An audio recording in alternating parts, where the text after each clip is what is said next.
very simple. Skynet, that's never going to exist in the future, that's never going to happen, sent a couple of Terminators back to the past to stop John Connor from stopping the future from never happening. But then him and his mom succeeded. So I just saw the new unnecessary sequel, Dark Fate, and no lie, it was actually pretty fun to watch. Now, I would never call this a great film, but it's a film that succeeds most of what I expect in a Terminator sequel. Now, in case you didn't know, this movie takes place 20 years after the second movie. The third, fourth, and fifth movie do not exist, and honestly, I think that's for the better. I only really wanted good acting, interesting characters, and to create dumb shit as little as possible. And yeah, it handled my expectations pretty well. I was never really disappointed with the movie. Another thing that makes this film better than the other sequels is that it never really seemed boring, and that's mostly because Linda Hamilton and Arnie are in almost every scene, and the movie is easier to watch when they're around. Linda Hamilton is also amazing in this movie. Her performance carries most of this movie. I felt a similar feeling when I watched Jamie Lee Curtis in Halloween. She is that good. This movie has some of her best work in her whole career, and while I won't spoil too much about Arnold's character, I will say that this T-800 definitely feels the most human out of the whole series. As soon as he enters a scene, he makes the movie so much more fun to watch and adds a bit of humor to the movie, which I really needed in a movie like this.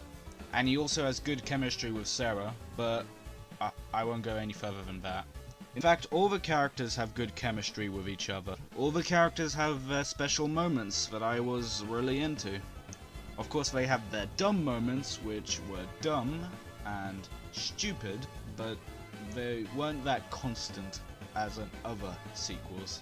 There's really not much to say about the villain, except for the fact that he's actually capable at his job.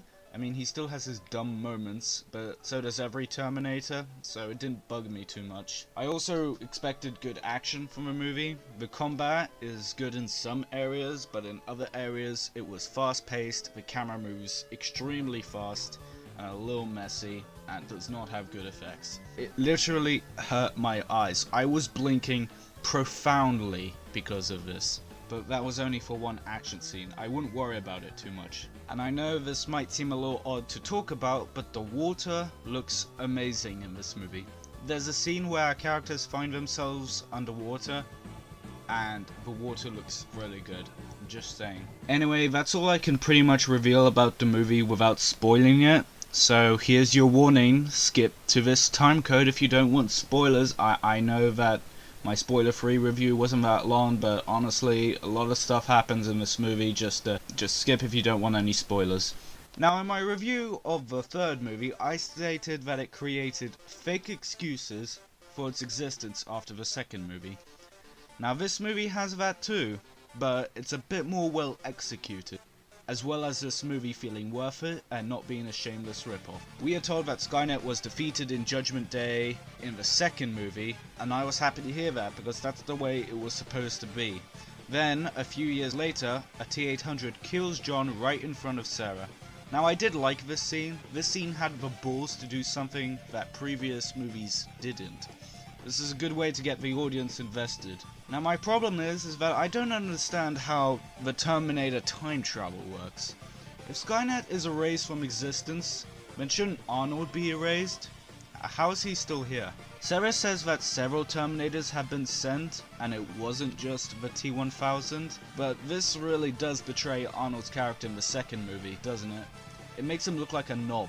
That emotional scene at the end of T2 doesn't really mean anything anymore, because the T-800 in that movie is an idiot now. You know, his mission was to protect John, and he failed. And not only that, he dumped himself into lava thinking he actually succeeded. He ended up killing John. Why didn't you see this coming? How did future John not see this coming? Weren't we told in this series that you could only send one person at a time? One person or one machine at a time? How were you able to send multiple machines? Did you send them at different times? Ugh. Like I said, there's dumb shit in this movie. I really would not think about it because it just hurts your brain so fucking much.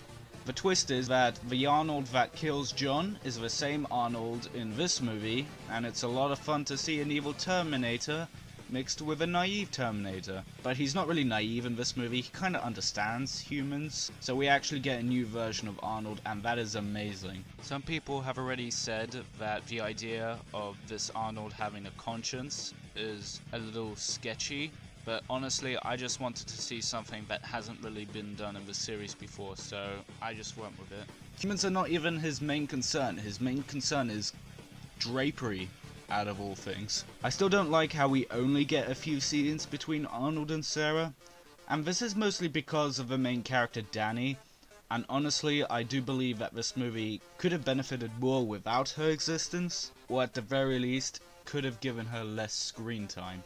I don't like how this movie is still following important to the future nonsense. The characters say that after Skynet's defeat, there's now a new robot army called Legion that wants to kill all of humanity, and it is the dumbest shit I've ever heard. I kinda wish that this movie just went ahead and did its own thing entirely. Why can't it just be about a Terminator from Skynet hunting the heroes one last time, even though Skynet didn't exist anymore?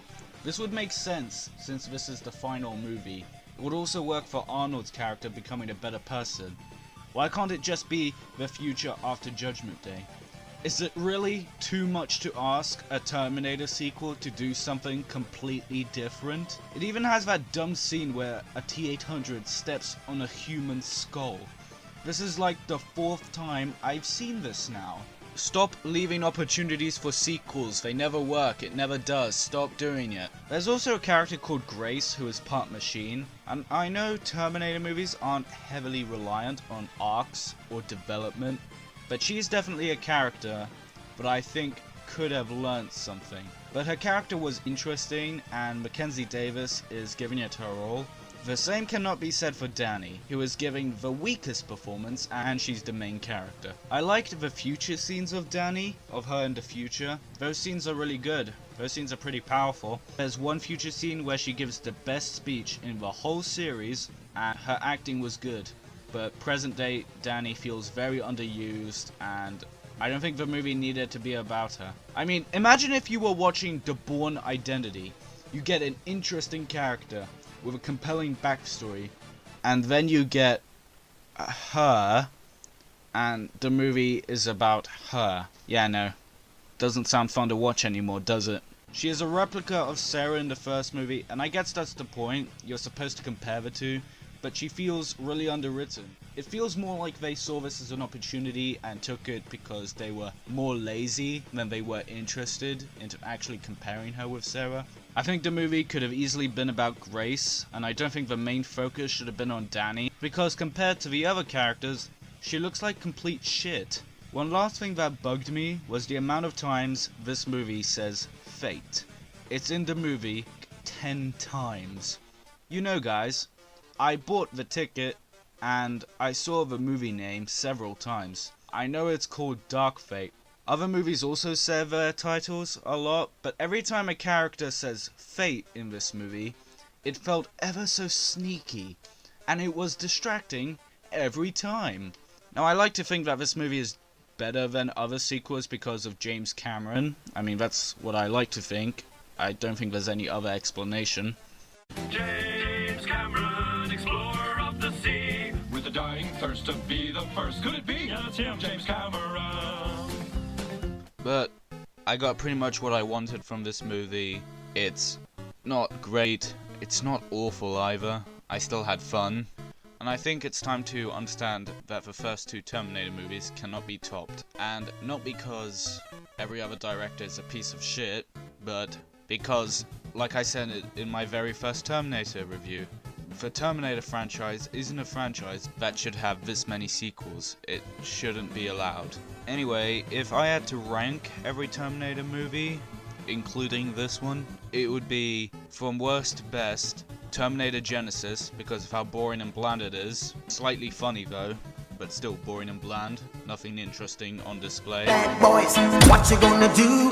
What you gonna do when they come for you? Bad boys, what you gonna do? Then in fourth place I would put Terminator 3 Rise of Machines.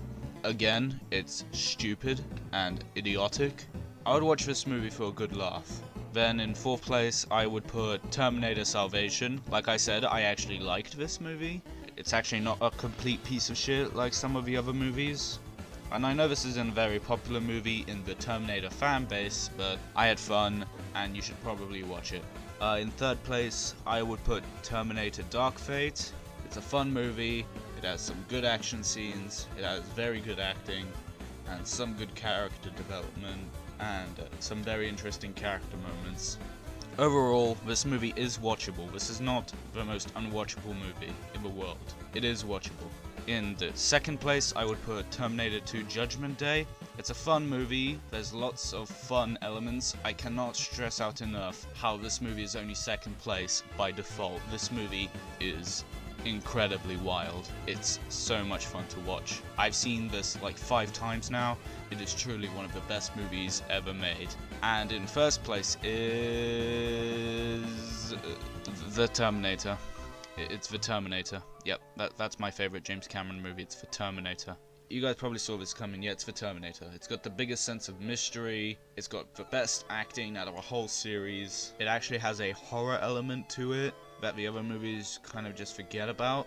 This is truly one of the best movies ever made, and it does feel the most original of the whole series. And that shouldn't come as a surprise, it is the first movie. Just watch The Terminator, it's on Netflix. So I think I'm just gonna give Dark Fate a great improvement, 7 out of 10. No more sequels, please. James Cameron, I know you can hear me somehow, that please do not make any more sequels. Like, no, please don't make more sequels. Just stop with the sequels. Please, can you not make more sequels? No more sequels, James Cameron. James Cameron, are you even listening to me? No more sequels. Stop with the sequels. His name is James Cameron, the bravest pioneer. No budget too steep, no sea too deep. Who's that? It's him, James Cameron. James Cameron, explorer of the sea. With a dying thirst to be the first. Could it be? Yeah, it's him, James Cameron.